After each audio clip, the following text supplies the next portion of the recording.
Assalamualaikum teman-teman semua. Saya Umi Kolsum NIM 11912039.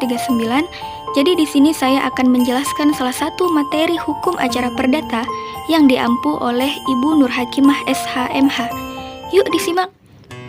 Baik teman-teman, pada kesempatan kali ini saya akan membahas materi tentang surat-surat di bidang kepengacaraan perdata di peradilan agama, yang mana poin yang akan saya bahas adalah 1. Surat kuasa, 2. Gugatan atau permohonan, 3. Akta perdamaian, 4.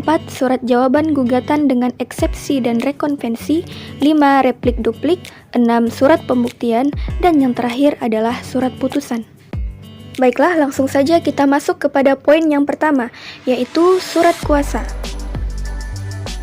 Apa sih yang dimaksud dengan surat kuasa? Pastinya teman-teman tidak asing dong dengan istilah ini. Surat kuasa adalah suatu surat yang berisi penyerahan wewenang dari suatu pihak ke pihak lainnya yang diberikan kepercayaan karena pihak pemberi kuasa sedang tidak bisa melakukannya sendiri. Surat kuasa ini terbagi menjadi dua jenis, yaitu surat formal dan juga surat non-formal. Umumnya, surat formal digunakan untuk suatu hal yang sifatnya formal, sedangkan surat non-formal biasa digunakan untuk hal yang sifatnya lebih pribadi atau tidak formal. Surat kuasa mempunyai fungsi dan manfaat, yaitu sebagai suatu bukti pernyataan dari pihak pemberi kuasa bahwa pihak penerima kuasa mempunyai hak dan juga kewajiban untuk melakukan berbagai hal seperti apa yang tertuang di surat kuasa. Selanjutnya, ciri-ciri surat kuasa. Beberapa ciri-ciri surat kuasa adalah sebagai berikut. Yang pertama, menggunakan bahasa yang baku. Maksudnya adalah surat kuasa harus disusun dengan bahasa yang baku atau mudah dimengerti. Yang kedua, memiliki isi pernyataan kekuasaan. Artinya, surat kuasa harus berisi pernyataan pengalihan kekuasaan ataupun wewenang dari diri sendiri kepada pihak lain untuk melakukan beberapa hal. Dan yang terakhir adalah singkat dan jelas. Bahasa yang tertuang pada surat kuasa harus disusun secara singkat, padat, dan jelas, sesuai dengan fungsinya. Struktur surat kuasa. Seperti yang kita ketahui, surat kuasa tidak boleh ditulis secara sembarangan. Terdapat struktur penulisan yang harus diperhatikan dari awal hingga akhir. Penempatan struktur yang salah akan membuat surat kuasa menjadi tidak sah. Berikut ini adalah struktur resmi surat kuasa. 1. Kepala surat, 2. Nomor surat, 3. Pemberi kuasa, 4. Identitas pemberi kuasa, 5. Penerima kuasa, 6. Identitas penerima kuasa, 7. Isi kuasa atau hal yang dikuasakan, 8. Waktu pemberian kuasa, dan yang terakhir adalah tanda tangan. Bisa teman-teman lihat di sini ada contoh surat kuasa yang pernah saya buat pada mata kuliah Pak Rasiam. Jadi ini merupakan contoh surat kuasa gugat cerai. Ada nomor tetapi tidak ada kepala surat, mohon maaf. Dan yang berperan sebagai pemberi kuasa di sini ada teman saya, ada identitasnya. Lalu saya di sini berperan sebagai penerima kuasa, yaitu sebagai advokat dan konsultan hukum. Di bawahnya ada isi surat kuasa atau hal yang akan dikuasakan. Lalu di bagian yang paling bawah ada waktu pemberian kuasa dan tanda tangan.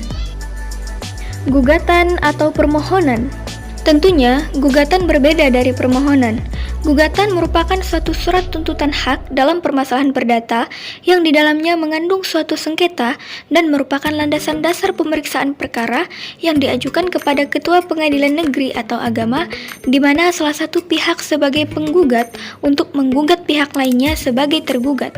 Sedangkan permohonan adalah suatu surat permohonan permasalahan perdata yang ditandatangani oleh pemohon atau kuasanya kepada Ketua Pengadilan Negeri atau Agama yang di dalamnya berisi tuntutan hak oleh suatu pihak yang berkepentingan terhadap suatu hal yang tidak mengandung unsur sengketa, sehingga badan peradilan yang mengadili dapat dianggap suatu proses peradilan yang bukan sebenarnya. Jadi, inti perbedaan antara gugatan dan permohonan adalah dalam gugatan, permasalahan hukum yang diajukan mengandung sengketa, sedangkan permohonan tanpa sengketa. Gugatan yang melakukannya minimal dua pihak atau lebih, sedangkan permohonan bersifat mutlak satu pihak. Dalam gugatan, keputusan hakim hanya mempunyai kekuasaan mengikat kepada para pihak yang bersengketa dan keterangan saksi, sedangkan dalam permohonan, keputusan hakim mengikat terhadap semua orang. Bisa teman-teman lihat, ini merupakan contoh dari surat gugatan, yaitu surat gugatan cerai. Di-pause saja supaya terlihat lebih jelas. Dan ini merupakan contoh dari surat permohonan, yaitu permohonan cerai talak. Akta Perdamaian. Menurut pasal 1 angka 10 Peraturan Mahkamah Agung Republik Indonesia Nomor 1 Tahun 2016 tentang prosedur mediasi di pengadilan, yang dimaksud dengan akta perdamaian adalah akta yang memuat isi naskah perdamaian dan putusan hakim yang menguatkan kesepakatan perdamaian. Apabila kedua pihak yang bersengketa berdamai, kemudian meminta kepada pengadilan agar perdamaian itu dijadikan sebagai putusan pengadilan, maka bentuk persetujuan perdamaian ini disebut dengan akta perdamaian. Syarat-syarat akta perdamaian. 1. Akta perdamaian harus atas persetujuan kedua belah pihak. 2. Akta perdamaian harus mengakhiri sengketa. 3.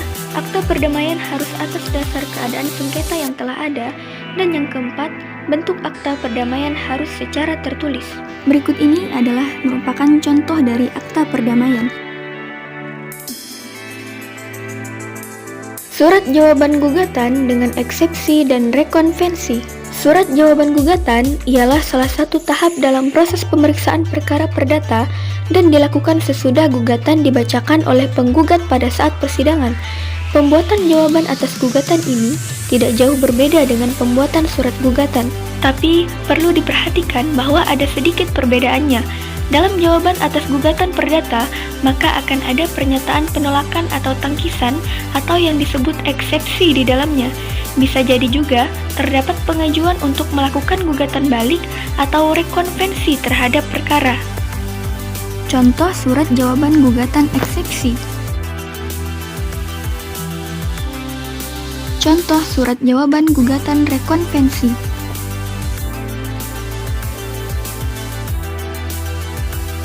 Replik, duplik. Replik adalah tanggapan penggugat atas jawaban yang diajukan oleh tergugat. Replik harus disesuaikan dengan kualitas dan kuantitas jawaban tergugat. Oleh karena itu, replik adalah respon penggugat atas jawaban yang diajukan tergugat. Replik penggugat ini dapat berisi pembenaran terhadap jawaban tergugat, atau boleh jadi penggugat menambah keterangannya dengan tujuan untuk memperjelas dalil yang diajukan penggugat dalam gugatannya. Sedangkan duplik adalah jawaban tergugat atas replik yang tadinya diajukan oleh penggugat. Tergugat dalam dupliknya mungkin membenarkan dalil yang diajukan penggugat dalam repliknya, dan tidak pula tertutup kemungkinan tergugat mengemukakan dalil baru yang dapat meneguhkan sanggahannya atas replik yang diajukan oleh penggugat. Tahapan replik dan duplik ini dapat saja diulangi sampai terdapat titik temu antara penggugat dengan tergugat. Ini merupakan contoh dari replik penggugat.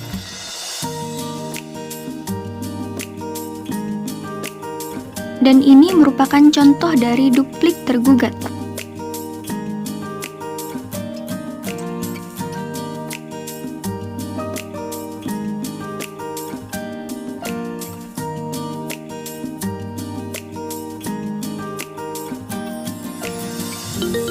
Surat pembuktian. Alat bukti surat merupakan alat bukti yang utama dalam perkara perdata, karena perbuatan perdata sengaja dilakukan dan untuk menguatkan perbuatan tersebut, perlu adanya bukti yang jelas dan pasti, sehingga alat bukti yang paling mudah untuk membuktikan terjadinya perbuatan perdata adalah dalam bentuk tulisan atau surat. Berikut ini merupakan contoh dari surat pembuktian. Surat putusan. Putusan adalah hasil atau kesimpulan dari perkara yang dipertimbangkan dengan masak-masak yang dapat berbentuk tertulis maupun lisan. Suatu putusan majelis hakim harus mengemukakan analisis, argumentasi, pendapat, kesimpulan hukum, dan harus pula memuat alasan dan dasar putusan, juga memuat pasal tertentu dari peraturan perundang-undangan yang bersangkutan atau sumber hukum tak tertulis yang dijadikan dasar untuk mengadili. Berikut ini merupakan contoh dari surat putusan majelis hakim, yaitu dalam perkara sengketa ahli waris. Baiklah, sekian video dari saya. Semoga bermanfaat untuk teman-teman semua ya. Wabillahi taufik wal hidayah. Wassalamualaikum warahmatullahi wabarakatuh.